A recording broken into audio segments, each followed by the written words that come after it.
So we open where Tamika wants to do a charity drive. And Crystal has planned a divorce energy healing. So Tamika invites the ladies to one of her give backs. She's going to collect clothes and food for those in need during the holidays. After that, we see Princess going to her Dillard's gig. Oh God, Princess won a fashion line. I'm not saying that you don't have style. It just, I've heard this so much without seeing a true passion for fashion. Now, I know you said fashion got you through some tough times, but I just feel like people that really are into it have been making their own clothes for years or have a seamstress that they work with.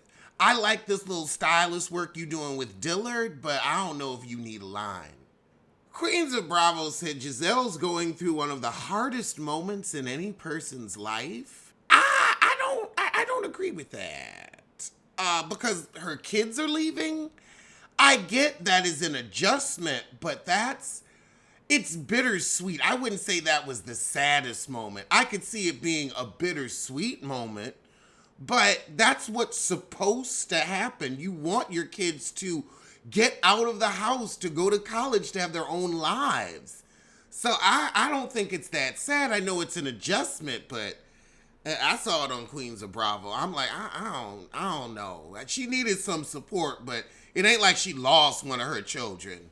But it's not bad, your kid going off to college. It's a good thing. Oh, Lord. Crystal dating Safari now. And also, everybody on this show a little too old for Safari.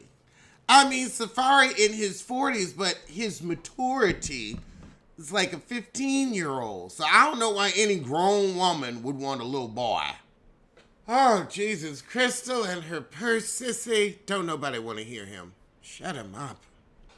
So after the workout, they talk about getting attacked by Dr. Ruffles, a.k.a. Dr. Princess. See, I don't want to hear about your foster care struggles in your 40s. I'm sorry. We need to have gone through therapy. You have enough money.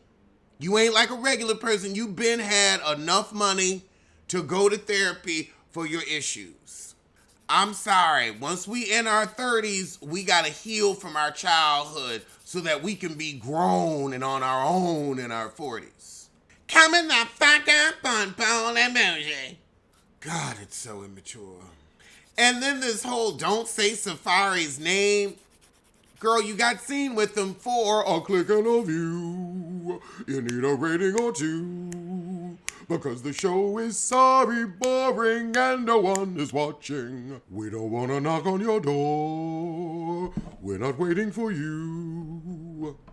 Oh, geez, Malaysia's got a clothing company now. Why ain't you selling them bushy wigs you always throwing on your head? So as Malaysia doing a shoot for her line, her new main squeeze, some ex-football player dropped by. So we're going to watch Malaya hump her way through another players' league. I thought this show was going to be something new. After that, we go with Malele and Dr. Princess to plan her hair affair. So Dr. Princess tells Malele that Crystal attacked her, and Malele said, yeah, she got a little buck with me too. However, Dr. Princess says, I'll do a do-over with the heifer. I'll be nice. No, you won't. No, you won't. Coming the fuck out. Oh, Lord. Now Malaysia crying over Dr. Princess having to get her butt removed because the silicone done gone bad, and she looked like she got one of them cheap hotel jobs. That's all I'ma say. That's all I'ma say.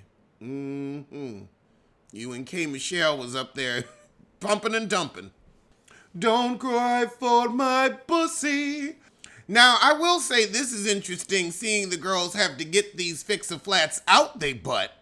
I guess somebody really was in Home Depot and said, fix-a-flat. I guess that's for ass, too. But she says she'll be back to twerking soon enough, just, assless twerking. Oh, Lord, Malele getting her man an outfit for her little gala. Why don't we get him some microderma Bray for that big spot on his face? We can fix that. That's just a little discoloration. Take care of your skin. Looking like Charlemagne's original complexion. We got to get that together. Get him some Black Africa soap.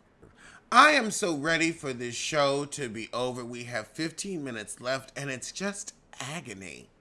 It's agony. Coming the fuck out. So Malele gathers Crystal and Dr. Princess at Gaucher's restaurant so we can get on the good foot before her fashion shit. Because it ain't a show. It's something you pulled out your ass, so I call it a fashion shit. So everybody sit down and everybody seems to be bringing good energy. However, Crystal's still upset about the loose comment because she's not promiscuous.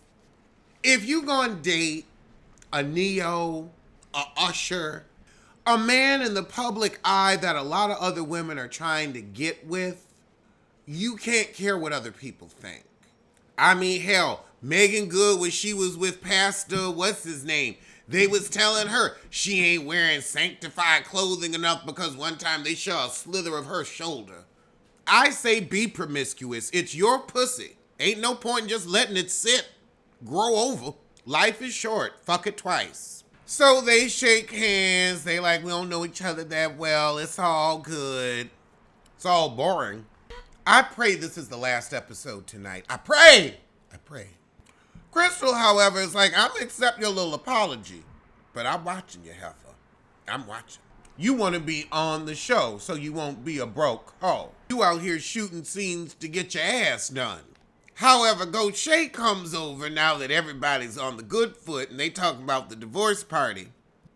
And Princess says, oh, you know, I got a strip club, King of Diamonds. And Gaucher says, oh, you work there?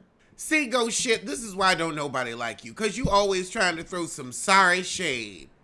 You know this heifer is not getting on the pole for the 50-plus day shift down at King of Diamonds. She can be sexy after 60 without shaking it on the pole. And we close the episode with Tamika's give back. But we can't even end it without Go Shit trying to go after Princess saying you're slow. Go Shit, you're unhappy. You're truly, genuinely unhappy. And your children don't love you. So I'd rather be Princess. Go Shit gonna say, all of a sudden it's personal. I'm confused. I'm not confused. You're an ignorant, heartless lesbian. You are a true Ronnie Ho. Now you know I can only rhyme foot with foot, and I know that my man's goose is cooked. And in jail he got booked. And I'm scared of Meg cause my spot she took. So foot for foot, I'ma comment on your feet with the dirty seat. Foot! I got a red foot, yellow foot, pink foot too. I'm gonna turn your red foot now blue. I got more feet and colors than a Dr. Seuss. Because you know that I think Megan is a fool. I let the 6-footy hottie rap on me cause I go home to my prison booty. I like a man who's had his ass tapped rather than a heifer whose feet were zapped. Foot.